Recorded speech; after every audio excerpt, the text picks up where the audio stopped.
जो लोग सच बोलने की कोशिश कर रहे हैं उनको एंटी नेशनल बताया जा रहा है, लेकिन इनके लिए सबसे ज्यादा तकलीफ की बात यह है कि जिस यूनिवर्सिटी को एंटी नेशनल बताते हैं उसको नोबेल मिल जाता है, जिस चैनल को एंटी नेशनल बताते हैं, जिस पत्रकार को एंटी नेशनल बनाते हैं उसको मैग्सेसे से पुरस्कार मिल जाता है।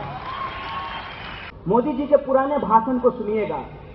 मोदी जी कहते थे कि अगर देश में एक मजबूत प्रधानमंत्री होता तो रुपया कभी नीचे नहीं जाता। मन करता था कि बाप रे बाप, ये आदमी कब देश का प्रधानमंत्री बनेगा। और जब प्रधानमंत्री हो गए हैं, रुपया रोज नीचे जा रहा है, तब एक सवाल नहीं बोल रहे हैं कि रुपया क्यों नीचे जा रहा है। जब मुख्यमंत्री थे तो भाषण देते थे कि मैं मर जाऊंगा लेकिन मैं आधार योजना को लागू नहीं होने दूंगा। आए भी, आधार योजना लाए भी और मरे भी नहीं है, एकदम जीता जागता खड़े हैं। जब मुख्यमंत्री थे तो कहते थे कि जीएसटी सबसे खराब योजना, इसको कभी नहीं लागू होना चाहिए। अब सरकार में हैं, प्रधानमंत्री हैं, जीएसटी लागू कर दिए हैं और उनको मालूम है कि जीएसटी में गड़बड़ी है। आपको मालूम है, सैकड़ों बार उसमें परिवर्तन किया गया है, सैकड़ों बार।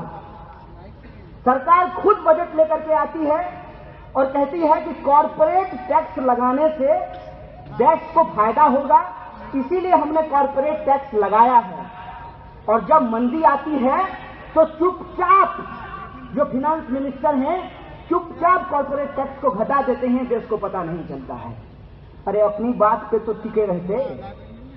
एक कहावत बार बार कही जा रही है, बार बार एक कहावत कही जाती थी कि झूठों की बात पे और घोरों की लात पे कभी भरोसा नहीं करना चाहिए। अब ये झूठों की बात की जगह ये हो गई है कि भाजपा की बात पे और घोड़े की लात पे कभी भरोसा नहीं करना चाहिए। एक बात हमको बता दीजिए जो इन्होंने कहा हो और जिस पे ये टिके हुए हों। जब चुनाव आए तो बात इस पे नहीं हो कि कौन अच्छा है, बात इस पे हो मोदी नहीं तो कौन। आपने देखा होगा 2019 के चुनाव के वक्त भाजपा के लोगों के पास एक भी सवाल का जवाब नहीं था। किसी भी पान की दुकान पे खड़ा होकर के आप उससे पूछते कि यार सब बात तो ठीक है, लेकिन ये बताओ किसी के खाते में 15 लाख रुपया नहीं आया, 2 करोड़ नौकरी नहीं पैदा हुई, किसानों की आमदनी दोगुनी नहीं हुई, महिलाओं पे अत्याचार नहीं रुका, महंगाई कम नहीं हुई, भ्रष्टाचार कम नहीं हुआ, तो क्या तुमको ये बात ठीक लगती है? तो भाजपा के कार्यकर्ता का जवाब होता था कि देखो तुम्हारी सब बात ठीक है, लेकिन मोदी नहीं तो कौन। यही जवाब होता था ना। और अभी भी देश में क्या जवाब है? ठीक है, सरकार कोई काम नहीं कर रही है, मोदी नहीं तो कौन, यही पूछा जाता है ना। ये अपने आप तैयार नहीं हुआ है, इसको तैयार करने के लिए पैसा खर्च किया गया है, इन्वेस्टमेंट हुआ है। और इन्वेस्टमेंट कैसे होता है ये मैं बताता हूं। सिनेमा आप लोग देखते होंगे, हैं? सपोज कीजिए कि मेरे बाप के पास बहुत पैसा हो और हमको शौक हो हीरो होने का, तो मेरा बाप क्या करेगा? मेरा बाप किसी डायरेक्टर को पकड़ेगा, है सुनो एगो कहानी लिखवा के लाओ, मेरा बेटा हीरो होगा। हैं? हमको तो आप देख ही रहे हैं 5 फुट 5 इंच, हैं? तो हीरो जैसा हाइट तो मेरा है नहीं, लेकिन हमको हीरो होना है, तो हम हीरो कैसे होंगे? तो हम 4 फुट 5 इंच का आदमी खोज करके लाएंगे, तब उसके सामने हम लंबा दिखेंगे। इस बात को समझ रहे नहीं? कोई भी आप हिंदी सिनेमा का गाना देखिएगा, हीरोइन जैसी हो उससे ज्यादा खोज करके महिला को लाया जाता है। खराब मैं नहीं बोल रहा हूं, मैं खराब किसी को नहीं मानता हूं, लेकिन उससे तुलना में देखने में वो अच्छी ना लगे और थोड़ा उसमें मेकअप, पाउडर, लिपस्टिक ये सब भी लगाया जाता है। और बेचारी अपना पीछे में ऐसे ऐसे कर रही है, तो सारे दर्शक का नजर किस पे रहता है? हीरो पे नहीं, हीरोइन पे नजर रहता है। अब पीछे में जो 20-25 को नाच रहा है उसको कोई नहीं देखता है, उसको 200 रुपया दे करके बुला लिया, उसको कोई नहीं देख रहा है। अब टीवी पे अगर दिन रात आपको मोदी मोदी चलेगा तो आपके दिमाग में क्या लगेगा? आपको लगेगा कि इसके अलावा हिंदुस्तान में कोई है ही नहीं, यही हीरो है, यही है मेरा जूता है जापान में। किसी को प्रधानमंत्री चुनना चाहिए। यही हो रहा है, नहीं हो रहा है? आपके साथ यही हो रहा है ना। अब दिन रात टीवी पे होगा मोदी मोदी, भोरे गुड मॉर्निंग फैमिली के व्हाट्सएप ग्रुप में मोदी, शाम को जो है गुड नाइट ससुराल के व्हाट्सएप ग्रुप में मोदी, पेट्रोल पंप पे मोदी, टीवी पे मोदी, पान दुकान पे मोदी, ऑफिस में मोदी। तो आपका दिमाग अपने आप कहने लगेगा मोदी मोदी मोदी। सिनेमा देखते हैं ना आप, ये इस प्रयोग को जाकर के कीजिएगा आज अपने घर में। एक गाना चलाइएगा और देखिएगा कि हीरो के पीछे में 50 गो लौंडा नाच रहा है, एकदम बढ़िया कमर हिला रहा है। हो सकता है कि हीरो से ज्यादा अच्छा डांस कर रहा हो। कौन देखता है उसको? क्योंकि हीरो को इस तरीके से प्रोजेक्ट किया जाता है। ये जो सामने में कैमरा पे काम कर रहे हैं, ये लोग बहुत वैज्ञानिक लोग हैं, इनको बहुत नॉलेज है। आपको बता देंगे कि कैसे जो है पीछे बैठे हुए सब आदमी को ब्लर कर देंगे और मेरा ही मुंह रहेगा। तो आपको अगर ये लग रहा है कि आप प्रधानमंत्री चुन रहे हैं, ऐसा बिल्कुल भी नहीं है। आपसे ये सवाल किया गया है, क्वेश्चन भी सेट है और आंसर भी सेट है। देश का प्रधानमंत्री कौन होना चाहिए? ए नरेंद्र मोदी, बी जो भाजपा का सबसे अच्छा नेता हो, सी जिसको आरएसएस बहुत प्यार करता हो, डी जो पूंजीपतियों का दुलारा हो, और ई उपरोक्त सभी। तो आपके पास ऑप्शन ही एक है।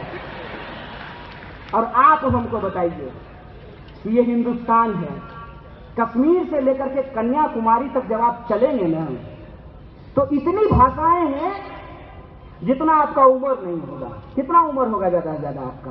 30 साल 35 साल है। हजारों भाषाएं हैं हिंदुस्तान में, हजारों भाषाएं, हजारों संस्कृति हैं, हजारों बोलियां हैं और हजारों साल का इतिहास जिस देश के पास हो, उस देश में अगर यह कहा जाता है मोदी नहीं तो कौन, ये शर्म की बात है। इस बात को आप अपने दिमाग में डाल लीजिए। 135 करोड़ का देश है और इस देश में हमारे पास विकल्प नहीं है। विकल्प है लेकिन हमको विकल्प देखने नहीं दिया जाता है। बार बार हमारे सामने एक ऐसा विकल्प रखा जाता है कि हम अपने आप उस विकल्प की तरफ चले जाएं जिस विकल्प की तरफ हमको भेजने का प्रयास किया जा रहा है। जैसे ठंडा मतलब कोका कोला होता है ठंडा मतलब है। नारियल पानी नहीं होता है, लस्सी, सत्तू, दही, ये सब ठंडा नहीं होता है। मिश्री सब ठंडा होता है कि नहीं होता है? तो कोका कोला किसे ठंडा मतलब हो गया? क्योंकि आपके दिमाग में डाल दिया गया। कॉलेज की दीवार पे ठंडा मतलब कोका कोला, आमिर खान बोला ठंडा मतलब कोका कोला, कैटरीना कैफ बोली ठंडा मतलब कोका कोला, सचिन तेंदुलकर बोला ठंडा मतलब कोका कोला, पूरा देश बोल रहा है ठंडा मतलब कोका कोला। ऐसे देश चलेगा? अब की बार भाजपा सरकार नहीं है साहब, अब की बार विज्ञापन की सरकार है। आप ये अपने दिमाग में डाल लीजिए, एडवर्टाइजमेंट की सरकार है। जो लोग भगत सिंह के रास्ते पे चलते हैं, डॉक्टर बाबा साहब भीमराव अंबेडकर और भगत सिंह के सपनों का हिंदुस्तान बनाना चाहते हैं, उनको देशद्रोही कहा जाता है। और गद्दार को, कायर को आज भारत रत्न देने की बात की जा रही है। ले लो भारत रत्न, तुम्हारी सरकार है, ले लो भारत रत्न, बना लो अपने नाम पे यूनिवर्सिटी, बना लो अपने नाम पे सड़कें। लेकिन इतिहास तुमसे बार बार यही सवाल पूछेगा कि ए कायरों, जब भगत सिंह फांसी पे झूल रहे थे तो तब तुम अंग्रेजों से माफी मांग रहे थे। यह इतिहास बार बार तुमसे पूछेगा। इतिहास इनके पक्ष में नहीं खड़ा है। इसीलिए ये चाहते हैं कि इतिहास पढ़ाने वाली यूनिवर्सिटी को ही बर्बाद कर दिया जाए। इसीलिए आप देखेंगे कि जो सुबह सुबह जाकर के शाखा में प्रणाम करने वाले लोग हैं, उनको वाइस चांसलर का अच्छा पोस्ट दे दिया गया है। इसीलिए आप देखेंगे कि कॉलेजों और विश्वविद्यालयों को तबाह इसलिए किया जा रहा है कि जब इस देश का जो शोषित पीड़ित आवाम है वो इतिहास पढ़े और सवाल पूछे कि हमारा इतिहास क्यों नहीं लिखा गया, तो उस सवाल को गुमराह किया जा सके। अभी कुछ दिन पहले आरएसएस प्रमुख मोहन भागवत भाषण दे रहे थे इसी तरह के मंच पे खड़ा होकर के उन्होंने कहा कि लिंचिंग भारतीय परंपरा का शब्द नहीं है। ठीक बात है, लिंचिंग अंग्रेजी का शब्द है, भारतीय परंपरा का शब्द नहीं है। लेकिन ए मोहन भागवत जी, सुबह उठ करके डंडा लेकर के जो आप शाखा में ऐसे करके हाथ उठा के प्रणाम करते हैं, ये कौन सी भारतीय परंपरा में प्रणाम करने का तरीका है, ये हमको समझा दीजिए। जो आप फुल पैंट पहनते हैं, पहले हाफ पैंट पहनते थे और शर्ट पहनते हैं, काली टोपी लगाते हैं, वो कौन सी भारतीय परंपरा का परिधान है, ये सवाल मैं आपसे पूछना चाहता हूं। किसके आंख में धूल झोंक रहे हैं? हिंदुस्तान के आंख में धूल झोंकना चाहते हैं? तो मैं आपको बता देना चाहता हूं, ये हिंदुस्तान है, इसके आंख में धूल झोंकने का प्रयास एक बार सिकंदर ने भी किया था, मुंह खा करके वापस गया था। आप भी कामयाब नहीं होने वाले हैं, इस बात को आप अपने दिमाग में डाल लीजिए। और ये बार बार क्या करते हैं, अपने कारनामों को छुपाने के लिए, अपने कुकर्मों को ढकने के लिए हमारी महान बहादुर भारतीय सेना का नाम लेते हैं। अभी आप में से कई सारे लोगों ने एक वीडियो देखा होगा, एक बहन है हमारी, सीआरपीएफ में काम करती है बेचारी, और उसके मुंह से यह कहा गया कि मैं कन्हैया के सीने में तिरंगा झंडा गाड़ना चाहता हूं। कोई जाए और कन्हैया के सीने में तिरंगा झंडा गाड़ दे, मेरे सीने पे अगर इस देश की आन बान शान तिरंगा अगर गाड़ा जाएगा तो इससे ज्यादा गर्व की कोई बात नहीं हो सकती है। मैं खुशी खुशी इसको स्वीकार करूंगा। लेकिन बहन, ये बताओ, मैं तुमको तुम्हारे इस बात के लिए जिम्मेदार नहीं मानता हूं, ना मुझे तुमसे कोई शिकवा है ना शिकायत है। मैं सिर्फ और सिर्फ तुमको तुम्हारी सेवा के लिए धन्यवाद करना चाहता हूं। लेकिन तुम जिस युग में रहती हो, ये युग सूचना का युग है। कहते हैं कि इन्फॉर्मेशन का टाइम है। दुर्भाग्य की बात यह है कि तुम्हारे पास इन्फॉर्मेशन नहीं, मिस इन्फॉर्मेशन पहुंचा है। अगर इन्फॉर्मेशन पहुंचा होता तो तुमको पता होता मेरी बहन कि जिस सीआरपीएफ में तुम काम करते हो, उसी सीआरपीएफ में काम करते हुए मेरा एक भाई वीर गति को प्राप्त हुआ था, उसको शहादत हुई थी। तुम हमारे खिलाफ नहीं बोलती, तुम हमारे साथ आकर के खड़ा होती। तुम सिर्फ हमारे साथ आकर के नहीं खड़ा होती, तुम तेज बहादुर यादव के साथ भी जाकर के खड़ा होती, जिसने कहा कि हमको अच्छा खाना नहीं मिलता है, और यह बात बोलने के चलते उसको उसकी नौकरी से बर्खास्त कर दिया गया।